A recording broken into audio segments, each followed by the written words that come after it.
بسم اللہ الرحمن الرحیم۔ السلام علیکم ورحمۃ اللہ وبرکاتہ۔ امید ہے انشاءاللہ سامعین و ناظرین خیر و عافیت سے ہوں گے۔ کیا جنات انسان کے جسم میں داخل ہو کر اس کی زبان سے متاثرہ شخص کی زبان سے گفتگو کر سکتے ہیں؟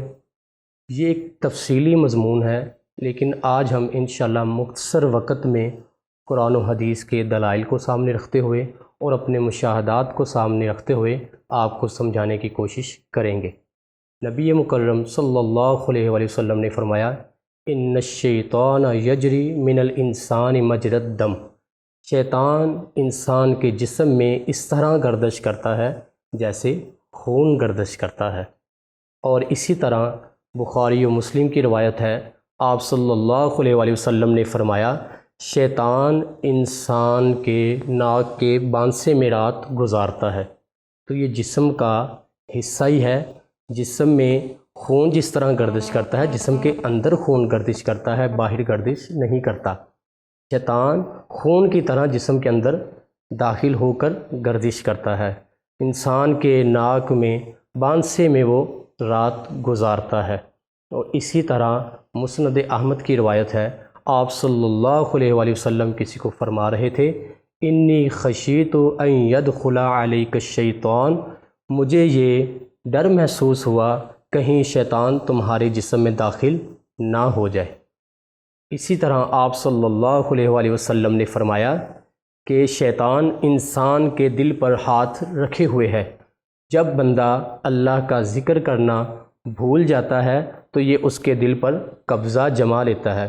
اگر وہ اللہ کا ذکر کرتا ہے تو شیطان اس سے دور ہو جاتا ہے۔ جب کوئی کسی پر قبضہ کرتا ہے، کسی کو کنٹرول کر لیتا ہے، کسی کو اپنی گرفت میں لے لیتا ہے، تو پھر زبان تو اس شخص کی ہوتی ہے لیکن الفاظ گرفت کرنے والے کے ہی ہوا کرتے ہیں۔ یہ تو شیطان ہے، انسان کی زبان سے بات کر لیتا ہے۔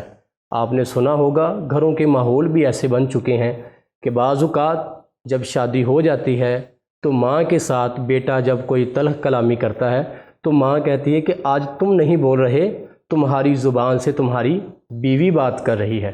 اگر وہ بیوی کے ساتھ جھگڑتا ہے یا کوئی بات کرتا ہے، تلخ کلامی ہوتی ہے، تو وہ کہتی ہے آج تم میں تمہاری ماں بات کر رہی ہے۔ کیوں بھائی؟ کیونکہ اس نے تمہیں ابھارا ہے، تمہیں اس نے اکسایا ہے، تو آج تم اپنی مرضی سے بات نہیں کر رہے بلکہ جو وہ اگلوانا چاہتی ہے تمہاری زبان سے، آج تم وہ بات کر رہے ہو۔ یہ تو انسان ہے۔ تو شیطان فرمایا وہ قبضہ جما لیتا ہے، وہ تمہیں کنٹرول کرتا ہے، تمہارے جسم میں داخل ہو کر بھی بات کرتا ہے اور تمہارے جسم سے باہر رہ کر بھی وہ بات کر سکتا ہے۔ امام ابن حنبل رحمہ اللہ سے ان کے بیٹے عبداللہ نے سوال کیا کہ بابا، اکثر لوگ کہتے ہیں کہ جو آسیب زدہ شخص ہے اس کے وجود میں شیطان داخل نہیں ہو سکتا۔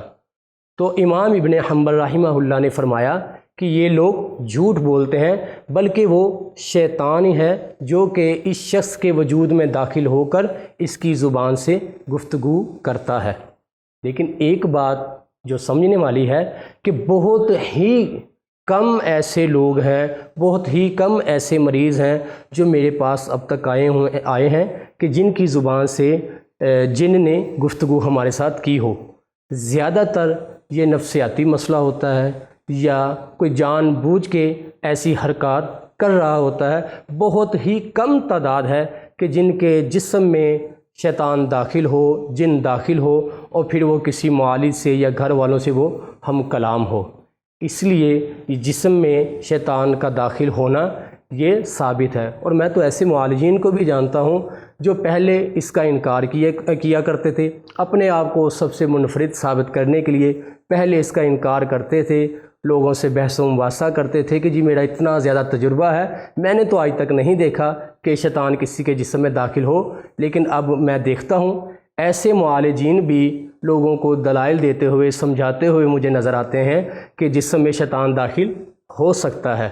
تو بھائی ان کا کہنا یہ ہوا کرتا تھا کہ میرا بہت زیادہ تجربہ ہے لیکن میں نے آج تک نہیں دیکھا۔ اگر آپ کے تجربے میں ایسی چیز نہیں آئی ہے تو کسی اور کے تجربے میں یہ بات شاید آ چکی ہو۔ تو وہ بھی سمجھ گئے ہیں۔ تو یہ آپ اس چیز کو سمجھیں، اگر ایسا کوئی شخص آپ کے گھر میں موجود ہے، ایسا کوئی مریض آپ کے گھر میں موجود ہے، تو پڑھائی کریں، اللہ کا کلام پڑھیں، اذان دیں، اور اللہ کے کلام کو سن کے، اذان کو سن کے شیطان وہاں سے بھاگ جائے گا۔ اللہ سے دعا ہے کہ اللہ کریم آپ کا اور میرا حامی و ناصر ہو۔ السلام علیکم ورحمۃ اللہ وبرکاتہ۔